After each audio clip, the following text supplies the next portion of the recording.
Le moins qu'on puisse dire, c'est que la ville de Dabou, au sud du pays, aura connu en début de semaine l'une de ces tragiques histoires. L'appel à la désobéissance civile lancé par l'opposition ivoirienne s'est mué dans cette ville historique de la Côte d'Ivoire à un conflit communautaire, comme rapporté dans un précédent article.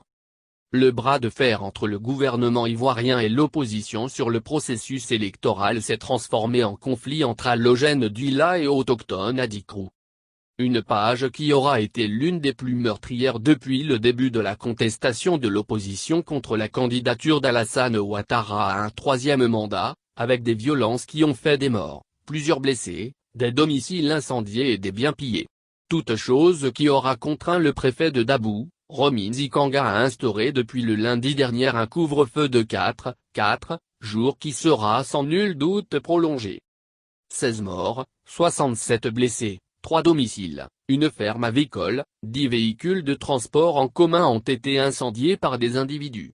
Plusieurs biens emportés dans les villages d'Agnebi et Kepas. Voilà le bilan qui a été dressé dans la nuit d'hier samedi sur les antennes de la télévision nationale par le ministre de la Sécurité et de la Protection civile, le général Wagondo Diomandé.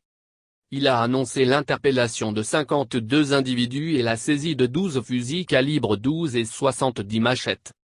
S'il est vrai qu'un important dispositif de gendarmerie est arrivé depuis le mercredi dernier d'Abidjan pour tenter de rétablir le calme à Dabou, théâtre d'affrontements et de pillages et qui a connu depuis le début de la semaine une inquiétante montée en tension, le ministre Wagondo Diomandé a fait savoir que les premières investigations menées ont permis de révéler que ces actes de violence ont été suscités avec la présence d'individus non résidents dans la localité.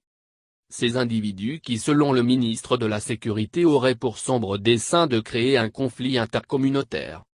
Le gouvernement tient à indiquer que les investigations se poursuivent en vue de rechercher et interpeller aussi bien ceux qui commettent personnellement ces actes que ceux qui incitent à les commettre en donnant des instructions ou en suscitant leur réalisation par les promesses de moyens financiers. Tous ces acteurs subiront la rigueur de la loi, a affirmé Wagondo Diomandé. Si le ministre a rassuré que la situation est désormais sous contrôle dans la ville de Dabou, il a néanmoins mis à nu le mode opératoire des individus infiltrés pour commettre le désordre dans cette ville du pays. Il faut que cela soit clair, ce sont des individus qui ne sont pas résidents de la ville de Dabou. Ce sont des individus qui ont été convoyés d'ailleurs et qui ont attaqué les Adjikrou, ils se sont repliés et ils sont allés attaquer les Diola de façon à ce que chaque communauté pense que c'est l'autre qui vient l'attaquer. L'objectif est de créer un conflit intercommunautaire, c'est comme ça que ces personnes ont opéré, a indiqué le ministre Wagondo Diomandé qui a précisé que ces personnes et leurs commanditaires seront présentés devant les juridictions pour subir la rigueur de la loi. Vers donc une arrestation de certains leaders de l'opposition avec ces événements de Dabou.